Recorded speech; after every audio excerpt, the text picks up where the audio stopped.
વડોદરાના હણી બોટ દુર્ઘટના બાદ સુરત જિલ્લા વહીવટી તંત્ર આવ્યું એક્શનમાં, તેમ કલેક્ટર દ્વારા તરવૈયાઓ રાખવા આદેશ કરાયા।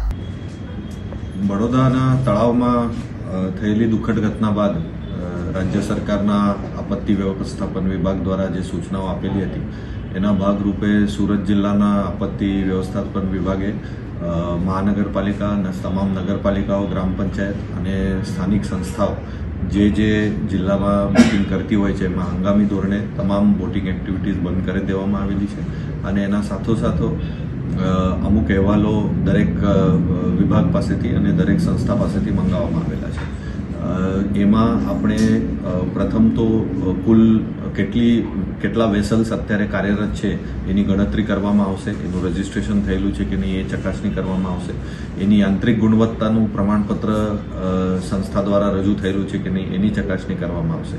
એના બાદ એમને જે તરવૈયાઓ છે અને બોટના વેસલના ચાલક છે એમની તાલીમના સર્ટિફિકેશન વેરીફાઈ કરવામાં આવશે। ત્યારબાદ સેફ્ટી ઇક્વિપમેન્ટ નિયમો અનુસાર મૂકેલું છે કે નહીં, ફાયર અને ઇમરજન્સી સર્વિસીસ ડિપાર્ટમેન્ટની એનઓસી લીધેલી છે કે નહીં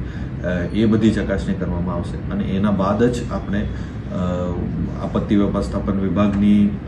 સૂચનાથી પાછું જે તે સંસ્થા બોટિંગ કે અન્ય વોટર સ્પોર્ટ્સની એક્ટિવિટી શરૂ કરી શકશે। શહેરી વિસ્તારોમાં મોટાભાગે કોર્પોરેશન સંચાલિત તળાવમાં થતું હોય અને ગ્રામ્ય વિસ્તારોમાં નગરપાલિકા સંચાલિત તળાવમાં, ગ્રામ્ય વિસ્તારમાં એક તરસાડી નગરપાલિકામાં અગાઉ બોટિંગ એક્ટિવિટી શરૂ કરી દેવામાં આવેલી હતી પણ ફાઇનાન્શિયલ વાયબિલિટી ન હોવાના લીધે ઘણા વર્ષો પહેલાં બંધ થઈ ગઈ। ત્યારબાદ કોઈ પણ પ્રકારની આવી બોટિંગ એક્ટિવિટી હાલ ગ્રામ્ય વિસ્તારમાં શરૂ નથી, પણ તેમ છતાં જેટલા પણ સરકારી અને ગ્રામ પંચાયત હસ્તકના તળાવો છે એમાં આપણે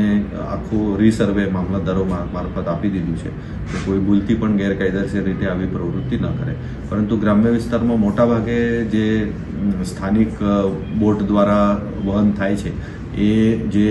ઇરિગેશનના અને સિંચાઈ વિભાગના અને ગ્રામ પંચાયતના જે તળાવો અને ડેમના બેકવોટર્સ છે એમાં એ લોકો હરાજીથી માછી પકાવવા માટે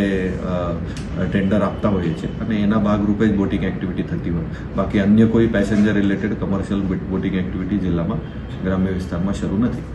અમારી તમામ માહિતીથી અપડેટ રહેવા માટે જોડાયેલા રહો S9 ન્યૂઝ સાથે।